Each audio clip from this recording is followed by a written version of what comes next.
Hello friends, price action Telugu ఛానల్లోకి మన మిత్రులందరికీ స్వాగతం. సో ఇక్కడ మనం చూస్తున్న చార్ట్ వచ్చేసరికి ఇన్ఫోసిస్ డైలీ టైం ఫ్రేమ్. దీంట్లో చాలా ప్రైస్ యాక్షన్ వెరీ ఇంట్రెస్టింగ్గా కనిపిస్తుంది. ఫ్రెండ్స్, మనం ఇక్కడ ఒక రెసిస్టెన్స్ లెవెల్ అనేది డ్రా చేసుకుంటున్నాం. ఇది రెసిస్టెన్స్ అనేది ఎందుకు అంటున్నామంటే మార్కెట్ ఈ లెవెల్ దగ్గరకు వచ్చినప్పుడు 1 2 3 4 4 టైమ్స్ రిజెక్షన్ జరిగింది.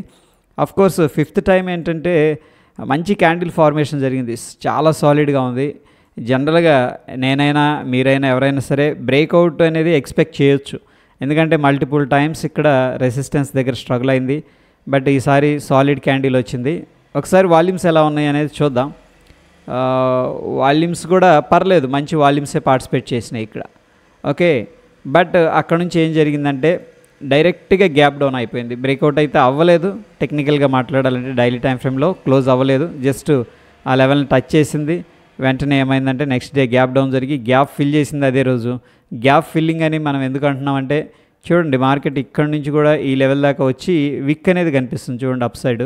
అంటే ఎవరైతే ఇక్కడ ఓపెన్ అయింది కదా వెంటనే రికవర్ చేశారు, వాళ్ళందరూ కూడా ఇక్కడికి వెళ్ళిన తర్వాత మళ్ళీ షార్ట్ అనేది ఇనిషియేట్ చేశారని చెప్పేసి క్లియర్గా తెలుస్తుంది. దాని తర్వాత టెక్నికల్గా ఇంపార్టెంట్ సపోర్ట్ లెవెల్ అని చెప్పేసి చెప్పుకోవచ్చు. ఈ జనరల్గా ఏంటంటే ఎం ప్యాటర్న్ అంటాం.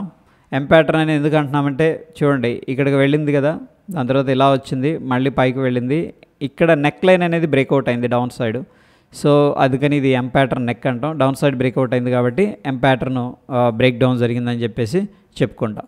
ఓకే, దాని తర్వాత చూడండి ఫ్రెండ్స్, కొంచెం టెక్నికల్గా అబ్జర్వ్ చేస్తే ఎప్పుడైతే ఈ లెవెల్ అనేది బ్రేక్అవుట్ అయిందో డౌన్ సైడ్ ఇమీడియట్గా కిందకి వెళ్లకుండా మళ్ళీ ఏం చేశారంటే 1 2 3 4 5 5 డేస్ అనేది సైడ్ వేస్లో ఉంచారు. సో జనరల్గా ఏమనిపిస్తుంది అంటే ఇది ఒక ఇంపార్టెంట్ సపోర్ట్ దగ్గర మళ్ళీ బయింగ్ జరుగుతుందేమో అనిపిస్తుంది. బట్ ఎనీహౌ ఒక 4 to 5 డేస్ ఇక్కడే ఉండి దాని తర్వాత ఏంటంటే డ్రాప్ అవ్వడం అనేది జరిగింది. డ్రాప్ అయిన తర్వాత మనకి ప్రీవియస్గా ఒక ఇంపార్టెంట్ సపోర్ట్ లెవెల్ ఉంది.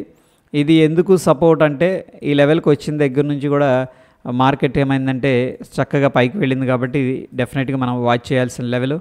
ఎప్పుడైతే ఆ లెవెల్కి అనేది రావడం జరిగిందో ఇమీడియట్గా బయర్స్ ఇంకా ఎక్కువగా కన్సోలిడేషన్ కూడా జరగలేదు. ఒక్కోసారి ఇంపార్టెంట్ సపోర్ట్కి వచ్చినప్పుడు ఏంటంటే బయ్యర్స్కి సెల్లర్స్కి మధ్య పెనుగులాట జరుగుతూ ఉంటుంది అనమాట. అంటే వోలటాలిటీ ఉంటుంది, ఒకసారి కిందకి పైకి అలాగా. బట్ ఇక్కడ మాత్రం డైరెక్ట్గా గ్యాప్ డౌన్ అయింది. గ్యాప్ డౌన్ అయిన వెంటనే బయర్స్ ఓకే ఇన్ఫోసిస్లో ఒక మంచి ఆపర్చునిటీ వచ్చిందని చెప్పేసి బై చేశారని చెప్పేసి ఈ క్యాండిల్ అనేది మనకి చెప్తూ ఉంది. ఒకసారి వాల్యూమ్స్ ఏం చెప్తున్నాయి అనేది చూద్దాం. చూడండి, వాల్యూమ్స్ కూడా సిగ్నిఫికెంట్గా పార్టిసిపేట్ చేసినాయి. ప్రీవియస్గా వాల్యూమ్ అనేది లేదు ప్రీవియస్ డేలో, ఎందుకంటే లెస్ యాక్టివిటీ ఉంది అఫ్ కోర్స్. దాని తర్వాత వెరీ బిగ్ వాల్యూమ్ అనేది రావడం జరిగింది. సో బయర్స్ హెవీగా అక్కడ పార్టిసిపేట్ చేశారు. అఫ్ కోర్స్ సెల్లర్స్ కూడా ఉన్నప్పటికి కూడా బయర్స్ డామినేట్ చేసి ప్రైస్ని పైకి తీసుకెళ్ళడం జరిగింది. అయితే ఫ్రెండ్స్, ఇక్కడ టెక్నికల్గా మనం చూస్తే దాని తర్వాత ప్రీవియస్గా ఒక ఇంపార్టెంట్ స్ట్రక్చరల్ లెవెల్ ఇది.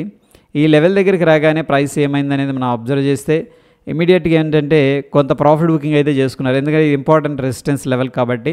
మార్కెట్లో ఎలా ఉంటుందంటే ప్రీవియస్ సపోర్ట్ ఇది బ్రేక్అవుట్ అయిందనుకోండి, అదే సపోర్ట్ అనేది మనకి రెసిస్టెన్స్ లాగా ఉండే అవకాశం ఉంది. సో అదే సిచ్యువేషన్లో మనం అబ్జర్వ్ చేస్తే ఇక్కడ మార్కెట్ అనేది రెసిస్టెన్స్ లాగా తీసుకుందనమాట. ఈ లెవెల్ అనేది ఎలా చెప్తుంది మనకి అంటే ఇక్కడ చూడండి, ఈ లెవెల్కి రాగానే ఏం జరిగిందంటే డోజీ ఫార్మేషన్స్ అనేది క్లియర్గా కనిపిస్తూ ఉన్నాయి ఇక్కడ. ఓకే, దాని తర్వాత మార్కెట్ ఏమైందంటే డ్రాప్ అయింది. డ్రాప్ అయిన తర్వాత మనం అబ్జర్వ్ చేస్తే ప్రీవియస్ స్వింగ్ లో ఏదైతే ఉందో ఆ లోనైతే బ్రేక్ చేయలేదు. అఫ్కోర్స్ ఏంటంటే పైకి వెళ్ళింది, ఇంపార్టెంట్ రెసిస్టెన్స్ లెవెల్ ఉంది ఇక్కడ 1868 దగ్గర. అక్కడ ప్రాఫిట్ బుకింగ్ చేసుకున్నారు, మళ్ళీ డ్రాప్ అయింది. డ్రాప్ అయిన వెంటనే బయింగ్ అనేది జరిగి ప్రీవియస్ రెసిస్టెన్స్ లెవెల్ని బ్రేక్ చేసుకొని పైకి వెళ్ళింది. అది ఫ్రెండ్స్ మనకి ఇక్కడ మళ్ళీ ఏంటంటే స్ట్రాంగ్ పుల్ బ్యాక్ అనేది ప్రస్తుతానికైతే కనిపిస్తుంది. సో మనం ఏం చేయొచ్చు, ఓకే ఈ లెవెల్ దగ్గర అబ్జర్వ్ చేస్తే ఇది వచ్చేసరికి ఇంపార్టెంట్ రెసిస్టెన్స్ లెవెల్ ఉంది మనకి.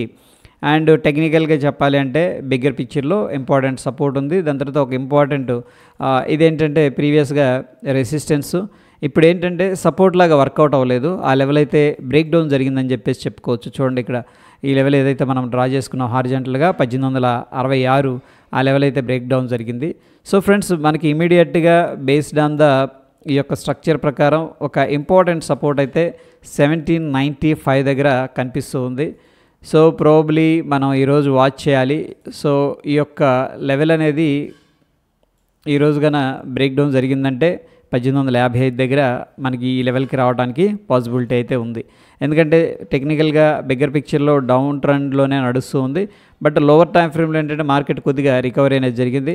So friends, all we need observation ఏంటంటే ఈ యొక్క ట్రెండ్ లైన్ దగ్గర ఏ విధంగా బిహేవ్ చేస్తుంది లోవర్ టైం ఫ్రేమ్స్లో, లైక్ 15 మినిట్స్ కానీ 30 మినిట్స్ కానీ ఇక్కడ మనకి ఎటువంటి బిహేవియర్ జరుగుతుంది అనేది మనం కొద్దిగా అబ్జర్వ్ చేయాల్సి ఉంటుంది.